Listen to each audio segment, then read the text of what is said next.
જય ગૌ માતા. આજરોજ અમારી ટીમ રાજકોટથી 60 કિલોમીટર દૂર વીર વછરાજ ગૌશાળાની મુલાકાતે આવેલી છે. બિલકુલ આ ગૌશાળા જંગલ વિસ્તારમાં આવેલી છે. મિત્રો, 33 કરોડ દેવતાનો જેમાં વાસ છે. ગાયને રૂવાડે રૂવાડે એક એક ભગવાન, એક એક દેવતા બિરાજે છે.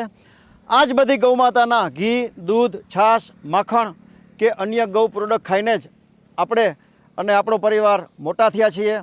એવું કહેવાય છે કે ઈશ્વરે માત્ર ને માત્ર મનુષ્ય જાતિની સેવા માટે જ આ બધી ગૌમાતાને આપણી ધરતી ઉપર મોકલી છે.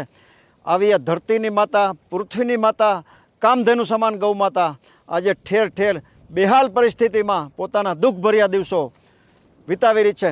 ગામડે ગામડે આ બધી ગૌમાતા પોતાનું પેટ ભરવા માટે ક્યાંય કચરાનો ઢગલો ફપોસતી હોય છે, પીવાના પાણી માટે ગટરમાં મોઢું નાખતી હોય છે, કે કાગળ, કચરો કે અન્ય અખાદ્ય પદાર્થ ખાઈને પોતાનું જીવન ગુજારવા મજબૂર બની છે. આ ગૌશાળા મારી બાજુમાં પરિવાર ઊભો છે, એ ચલાવે છે.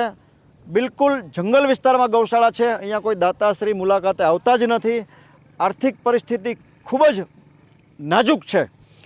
આપ જોઈ રહ્યા છો, આ બધી ગૌમાતા અત્યારે ખુલ્લામાં વિહાર કરી રહી છે. આ બધી ગૌમાતા માટે કેટલી ગૌમાતા છે? 180 ગૌમાતા છે. અહીંયા છાપરાની અર્જન્ટ જરૂરિયાત છે. અંદાજિત ખર્ચો 3 લાખ રૂપિયા થાય છે. જે કોઈ ભામાશાને, જે કોઈ સમાજના શ્રેષ્ઠીઓને, ગૌપ્રેમી મિત્રોને આ બધી ગાયો માટે, ચોમાસું અત્યારે ચાલુ છે, એના રહેઠાણ માટે આ છાપરાની વ્યવસ્થા કરવાની અનુકૂળતા હોય, પોતાની લક્ષ્મીનું શ્રીદાન ગૌમાતાના રહેઠાણ માટે, એના ઘર માટે કરી ઈશ્વરના અનન્ય આશીર્વાદ પ્રાપ્ત કરવાની ભાવના હોય તો અમારો સંપર્ક કરી શકો છો. Mobile number 9825077306.